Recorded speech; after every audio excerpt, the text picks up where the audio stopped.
شادی کا سب سے بڑا نقصان یہ ہے کہ آپ کی زندگی میں ایک عمل دخل شروع ہو جاتا ہے اور کوئی بھی کام آپ اپنی مرضی سے نہیں کر سکتے. آپ کو دوسری پارٹی کی طرف دیکھنا پڑتا ہے. السلام علیکم ورحمۃ اللہ وبرکاتہ. ایک دفعہ پھر آپ ایسے دیکھیے کہ ساتھ جیسے کہ میں نے کہا کہ دوسری پارٹی کی طرف آپ کو ہمیشہ دیکھنا پڑتا ہے کہ جناب جو بھی بات کہی جا رہی ہے اور سوچی بھی جا رہی ہے دوسری پارٹی کا اس کے اندر کیا خیال ہے, کیا رائے ہے. یہ دوسری پارٹی کون ہے؟ یقین آپ سمجھ گئے ہیں کہ جب آپ فرسٹ پارٹی تھے, اکیلے تھے, شادی جب آپ کرنے جا رہے ہیں تو ذہن میں رکھیے گا کہ جو سیکنڈ پارٹی ہوگی وہ جو آپ کی لائف پارٹنر ہوں گی یا ہوگا, دونوں میں سے کوئی بھی, اس کے ساتھ آپ کو اپنے تمام خیالات کو شیئر کرنا ہے, اپنے تمام ڈیسیشنز کو شیئر کرنا ہے. ہو سکتا ہے جب آپ شروع میں شادی تو آپ کہیں کہ نہیں یہ ایسا تو کچھ بھی نہیں ہے, ہمارے تو آپس میں جو بھی طے پاتا ہے ہم اس کے اوپر وہ کام کر لیتے ہیں. لیکن وقت گزرتا ہے, ظاہر سی بات ہے, جب چیزیں پرانی ہوتی ہیں, شوہر کے لیے بیوی یا بیوی کے لیے شوہر پرانا آ جاتا ہے, پھر آپس میں تعلقات اور زیادہ جو ہے کم ہوتے ہیں جب ظاہر سے بچے وارث ہو جاتے ہیں. اور اگر جوائنٹ فیملی کے ساتھ ہے تو اس میں تھوڑا سا اور ہوتا ہے. لیکن شادی کا سب سے بڑا نقصان یہ ہے کہ جیسا کہ میں نے کہا کہ اگر آپ بالکل فری مائنڈ ہیں اور آپ یہ چاہتے ہیں کہ آپ اس کی زندگی میں کوئی بھی حائل نہ ہو تو آپ کو شادی نہیں کرنی چاہیے. ٹھیک ہے, یہ بہت بڑا نقصان ہے. لیکن اگر آپ کے والد صاحب بھی یہی بات سوچتے تو آپ کا آج وجود نہ ہوتا زندگی میں. تو یہ ذہن میں رکھیے گا. دوسرا بڑا نقصان یہ ہے کہ جناب آپ جتنی زندگی آپ کی اس وقت موجود ہے, آپ 25 سال کے ہیں, 28 سال کے ہیں یا 40 سال کے ہیں اور آپ نے ابھی تک شادی نہیں کی ہے اور آپ سیلف ڈیپینڈنٹ رہے ہیں, آپ نے اپنے اوپر ڈیپینڈ کیا ہے اور آپ نے بہت پیسہ کمایا ہے لیٹ سے, اور آپ نے پیسہ اتنا ہے کہ آپ نہیں چاہتے کہ آپ اپنے پیسے کو, آپ اپنی ویلتھ کو, آپ اپنی جائیداد کو کسی کے ساتھ شیئر نہ کریں. شادی کا سب سے بڑا نقصان یہ ہے کہ آپ کو وہ آپ کے پارٹنر کے ساتھ شیئر کرنا ہی پڑے گا. شادی آپ جانتے ہیں دو پارٹنر کے درمیان ایک ایگریمنٹ ہوتا ہے شادی کا, جس کو ہم نکاح کہتے ہیں. ڈیڈ سائن ہوتی ہے جناب, قبول ہے, قبول ہے, قبول ہے. ایک شادی کے ایک اور بھی بہت بڑا نقصان ہے کہ آپ اکیلے رہنے کے خواہاں تھے ہمیشہ, اور کسی کی چک چک, کسی کی پک پک سے آپ کا تعلق نہیں تھا, کبھی نہیں چاہتے تھے. لیکن جب بھی آپ کی شادی ہوگی, آپ کسی عمر میں بھی ہیں آج, چاہے آپ 20-25 سال کے ہیں, چاہے آپ 40 سال کے ہیں, ہو سکتا ہے کہ آپ لیٹ عمر میں شادی کر رہے ہیں اور ساری زندگی یہی سوچنے میں گزار دی کہ جناب اگر میں شادی کروں گا تو دوسری کی فیملی سے انٹرفیرنس ہو جائے گی, مطلب تعلقات ہو جائیں گے, ان کی انٹرفیرنس آپ کی زندگی میں آنی شروع ہو جائے گی, جبکہ آپ کے پاس کسی قسم کی کوئی چک چک پک پک تھی ہی نہیں. آپ سے ان کو نقصان نہیں ہو رہا ہے لیکن آپ کو ان سے نقصان ہو رہا ہے شادی کا, یہ بھی بہت بڑا نقصان ہے. پھر ایک اور بڑا نقصان بھی ہے, انشاءاللہ تعالیٰ اللہ تعالیٰ نے آپ کو اولاد دی, بچے دیے, تو وہ بھی ایک نقصان ہے کہ جناب آپ کی زندگی بڑی پیسفل جا رہی تھی. ٹھیک ہے جناب, اٹریکشن میں آ کر کے اور زندگی کی خواہش کے مطابق آپ نے, جو کہ ایک نیچرل خواہش تھی کہ آپ نے شادی کر لی, اب بچے, اب ان کا رونا دھونا, پھر وہ بڑے ہوتے ہیں, ان کے پڑھائی کا خرچہ ہے جناب, کپڑوں کا خرچہ ہے, اور ان کو فیڈ کرنا, تمام کے تمام چیزیں جو ہیں وہ آپ کے اوپر شولڈر پہ آ جاتی ہیں جناب. تو یہ بھی ایک بہت بڑا نقصان ہے. چلیے جناب یہ نقصانات کو تھوڑا سا انالائز کرتے ہیں کہ جیسا کہ ہم نے ایک نقصان کا ذکر کیا کہ شادی کے بعد بچے وغیرہ جو ہیں وہ ایک نقصان کا سبب بن سکتے ہیں, جیسا کہ آپ کی سوچ ہو سکتی ہے. لیکن جیسا کہ میں نے ذکر کیا کہ اگر آپ کے والد صاحب بھی ایسا سوچتے تو یقیناً آپ کا وجود اس دنیا میں آج نہ ہوتا.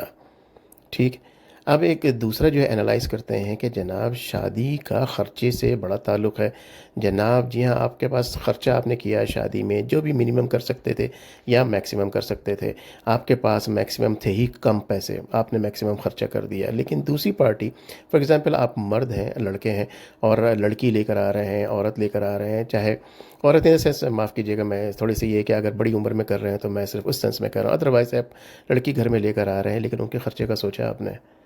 ان کے والدین نے صرف شادی پہ خرچہ نہیں کیا بلکہ اپنی لڑکی کو پال پوس کر کے, اس کی تربیت کر کے آپ کے حوالے کر دیا. وہ تمام محبتیں, وہ تمام شفقتیں, وہ تمام محنتیں جو ان کے والدین نے, خصوصاً والد نے جو کیے تھے, وہ تمام چیزیں کرنے کے بعد اپنی صاحبزادی کو آپ کے حوالے کر دیا. یہ آپ کا نقصان ہے یا فائدہ ہے؟ اس کے علاوہ انہوں نے آپ کو جہیز بھی دیا.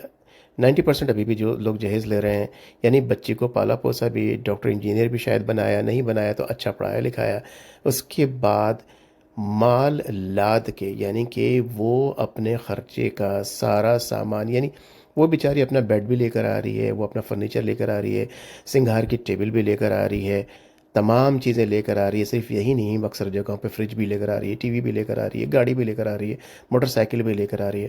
خرچہ آپ کا زیادہ ہے یا اس کا؟ تھوڑا سا رک کر کے اس کو ذرا انالائز کیجیے گا. پھر ذرا اس کو بھی دیکھ لیجئے کہ وہ لڑکی جو آپ کے پاس آ رہی ہے اپنے تمام دوستوں، اپنی فیملی، یعنی گھر کے جو امیڈیٹ فیملی ہیں، اس کے علاوہ جو دوسرے فیملی ممبرز ہیں، کزنز ہیں، ان سب کو چھوڑ کے آپ کے پاس آتی ہے. یقینا آپ کہیں نہیں جا رہے، آپ کہیں بھی نہیں جا رہے، لڑکی آپ کے پاس آ رہی ہے، اور کچھ عرصے تو شاید وہ سلسلہ چلتا رہے، لیکن جب بچے وغیرہ ہو جاتے ہیں، پھر بچوں کی تربیت ہے، ان کو پالنا پوسنا، اس کے بعد تو وہ کہیں کی بھی نہیں رہتی.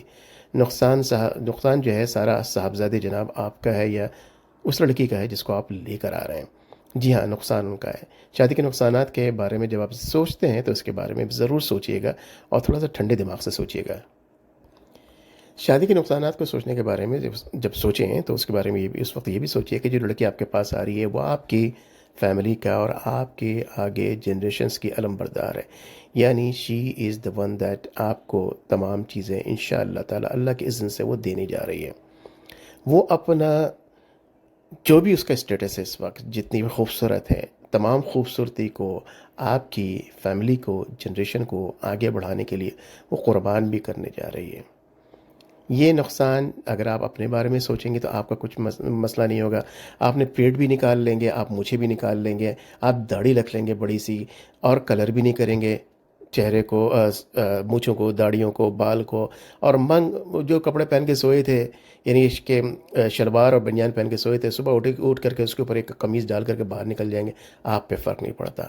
جی ہاں، وہ لڑکی جس شیپ میں بھی ہو جائے اس پہ فرق پڑتا ہے. یہ شادی کا آپ کا نقصان ہے یا اس لڑکی کا نقصان ہے؟ جو لڑکے شادی کرتے ہیں ظاہر سی بات ہے اس کا بھی خیال کرنا چاہیے کہ لڑکیاں یہ ضرور دیکھیں، یا خواتین یہ ضرور دیکھیں، اس نے بھی کمپرومائز کیا ہے. وہ آپ کے لیے اپنی فیملی کے سامنے ڈٹ بھی رہا ہے، اپنی بہنوں اور بھائیوں کے سامنے بھی ڈٹ رہا ہے. آپ کو اس کو رسپیکٹ ضرور دینی چاہیے. آپ کو یہ خیال کرنا چاہیے کہ آپ کی جنریشن جو آگے بڑھے گی، جو سامنے لڑکا جو ہے یا مرد جس سے آپ نے شادی کی ہے، وہ اسی سے بڑھنی ہے. اوپر سے آدم علیہ السلام اترے تھے صرف، اس کے بعد جو ہے ہر شخص جو ہے پیدا ہوا ہے.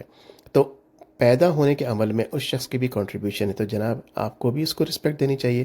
شادی کے نقصان نہیں، بیسکلی فائدہ ہے. تو شادی کے بیسکلی کوئی بھی نقصان نہیں ہے. میں یہ سمجھتا ہوں کہ فوائد ہی فوائد ہیں. اور شادی سب سے بڑا فائدہ یہ ہے کہ ہمارے نبی محمد مصطفیٰ صلی اللہ علیہ وسلم کی ایک بہت اچھی سنت ہے. اس کے علاوہ جتنے بھی انبیاء کرام گزرے ہیں، حضرت آدم علیہ السلام سے لے کر کے ان سے حضور نبی کریم صلی اللہ علیہ وسلم تک، سب نے شادی کی. اس سنت کو ہر نبی نے ایز اے سنت لے کے چلے، اور ہمیں اپنے انبیاء کرام کی سنت اور خصوصاً محمد مصطفیٰ صلی اللہ علیہ وسلم کی سنت کو فالو کرنا چاہیے. کوشش کرنی چاہیے کہ جب نے میرے نبی صلی اللہ علیہ وسلم کی عمر میں شادی ہوئی تھی، اس عمر میں شادی ہو جاتی، کیا ہی بات ہے. باقی اللہ کی مرضی ہے، اور جوڑے یقیناً آسمانوں پہ لکھے ہوئے ہیں، یقیناً آسمانوں پہ لکھے ہوئے ہیں، اور جناب وہ طے پاتے ہیں اس دنیا کے اندر. آپ لوگ آپس میں جو مذاق مستیاں لوگ کرتے ہیں اور ٹھٹے اڑاتے ہیں آپس میں، ہمیشہ میک شیور کہ آپس میں کبھی بھی ایک دوسرے کے ساتھ کوئی رنجش وغیرہ لانگ ٹرم میں نہ ہو. شارٹ ٹرم میں پورے دن آپ لڑائی جھگڑے کریں، پورے دن آپ بحث کریں، ہر چیز پہ نا اتفاقی بھی ہو سکتی ہے، لیکن اتفاقات ہمیشہ رہتے ہیں وہ.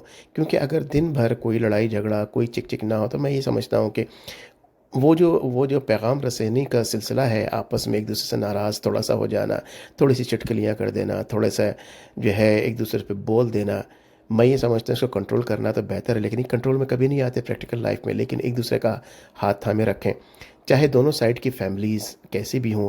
میں آپ کو ایک ایڈوائس ہمیشہ کروں گا، اور ساری زندگی آپ اس کو یاد رکھیے گا: آپس میں چاہے جیسے بھی معاملات ہوں، اچھے ہوں یا برے ہوں، خصوصاً اگر برے ہوں، یا اگر کسی وجہ سے کوئی چکلش ہو جائے، آپ ایک دوسرے کے والدین کو کبھی فون کر کے، کبھی جا کر کے شکایت نہ کریں. الحمدللہ ثم الحمدللہ، میں آپ کو اپنی کہانی سے بتاتا ہوں کہ تقریباً اب 30 سال ہونے والے ہیں، 28 سال ہو گئے ہیں شادی کو، یوں کہہ لیجئے. اور الحمدللہ ایسا کبھی نہیں ہوا ہو کہ میری وائف نے میرے والدین سے کوئی شکایت کی ہو، اور میں نے ان کے والدین سے یا ان کے بہن بھائیوں سے کوئی شکایت کی ہو. سلسلہ ایسے ہی چلتا رہتا ہے. انشاءاللہ تعالی اللہ تعالیٰ آپ لوگوں کو جناب صحت دے، شفا دے، تندرستی دے، ایمان دے، ہدایت دے. پھر ملتے ہیں انشاءاللہ دوسری ویڈیو میں. السلام علیکم ورحمۃ اللہ وبرکاتہ.